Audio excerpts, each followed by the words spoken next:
নমস্কার, কলকাতা টিভি ডিজিটালে আপনাদের সকলকে জানাই স্বাগত। আমি রয়েছি স্বর্ণালী আপনাদের সঙ্গে। এই মুহূর্তে যে খবরের দিকে নজর রাখছি আমরা, লক্ষ্মীর ভান্ডার। লক্ষ্মীর ভান্ডারের যে টাকা বৃদ্ধি পেয়েছে ইতিমধ্যেই আপনারা তা জানেন এবং সেই টাকা কিন্তু বৃদ্ধি পেয়েছে কোথায়? রাজ্য সরকারের যে বাজেট, সেই বাজেটেই কিন্তু ইতিমধ্যেই আমরা দেখেছি রাজ্য সরকারের তরফ থেকে ঘোষণা করা হয়েছে যে এই লক্ষ্মীর ভান্ডারের যে বরাদ্দ, সেই বরাদ্দ কিন্তু বৃদ্ধি পাচ্ছে। যে টাকা, সেই টাকা কিন্তু বৃদ্ধি পাচ্ছে এবং সেখানেই এবার নতুন নাম নথিভুক্ত হয়েছে। কত নতুন নাম নথিভুক্ত হয়েছে জানেন? ১,২৫,০০০ নতুন নাম কিন্তু এই যে তালিকা, সেই তালিকায় ইনক্লুডেড হয়েছে। অর্থাৎ তারাও কিন্তু এবার লক্ষ্মীর ভান্ডার পেতে চলেছেন। তারাও এবার থেকে লক্ষ্মীর ভান্ডার পাবেন।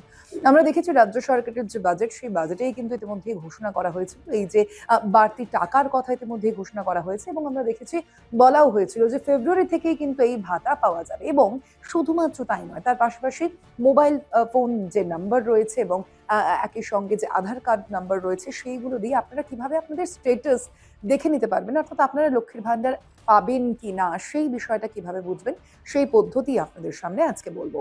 অবশ্যই একেবারে পর সেই পদ্ধতি আপনাদের সামনে রাখবো। তবে আমরা দেখেছি ইতিমধ্যেই যে মমতা বন্দ্যোপাধ্যায়ের সরকার কিন্তু একাধিক ভাতা, একাধিক প্রকল্প ইতিমধ্যেই চালু করেছে। অবশ্যই লক্ষ্মীর ভান্ডার যে তার মধ্যে সবথেকে জনপ্রিয় তা কিন্তু বলাই বাহুল্য। তার পাশাপাশি বার্ধক্য ভাতা রয়েছে, অবশ্যই যুবশ্রী রয়েছে। অর্থাৎ একাধিক যে ভাতা, একাধিক যে প্রকল্প, সেই প্রকল্প কিন্তু ইতিমধ্যেই আ সরকারের তরফ থেকে ঘোষণা করা হয়েছে এবং লক্ষ্মীর ভান্ডারের মতো জনপ্রিয়তা কিন্তু অন্যান্য প্রকল্পগুলি পায়নি। লক্ষ্মীর ভান্ডার সবথেকে পপুলার বলেই মনে করা হচ্ছে এবং রাজ্য সরকার এবারের যে বাজেট, অর্থাৎ চলতি বছরেই কিন্তু বিধানসভা নির্বাচন রয়েছে এবং সেই বিধানসভা নির্বাচনকে মাথায় রেখেই তার আগেই বাজেটে এবার লক্ষ্মীর ভান্ডারের যে টাকা, সেই টাকা কিন্তু ইতিমধ্যেই বৃদ্ধি করা হয়েছে। আপনাদের একটি তথ্য জানাবো।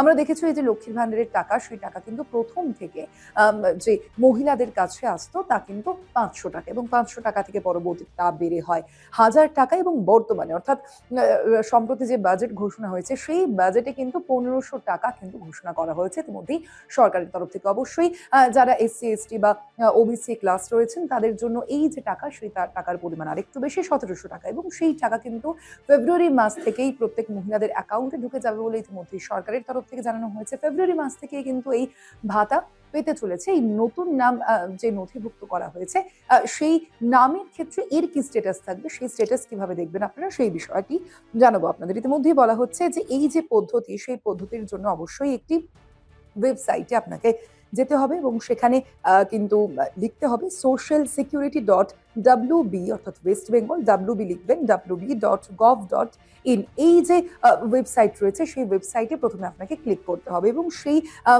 ওয়েবসাইটে ক্লিক করার পর সেখানে অ্যাপ্লিক্যান্ট যে স্ট্যাটাস অপশনে ক্লিক করতে হবে। তারপর আপনার যে মোবাইল নাম্বার রয়েছে, আপনার যে আধার কার্ডের যে নাম্বার রয়েছে এবং বা যদি স্বাস্থ্যসাথী কার্ড থাকে এবং সেটার যে নাম্বার থাকে, সেই নাম্বারটা কিন্তু আপনাকে সেখানে পুট করতে হবে। তারপর যে ক্যাপচা আসে, আমরা দেখেছি বিভিন্ন এই ওয়েবসাইটে গেলেই কিন্তু ক্যাপচা আসে এবং সেই ক্যাপচাটা দেখে আপনাকে সেখানে কিন্তু দিয়ে দিতে হবে, লিখে দিতে হবে।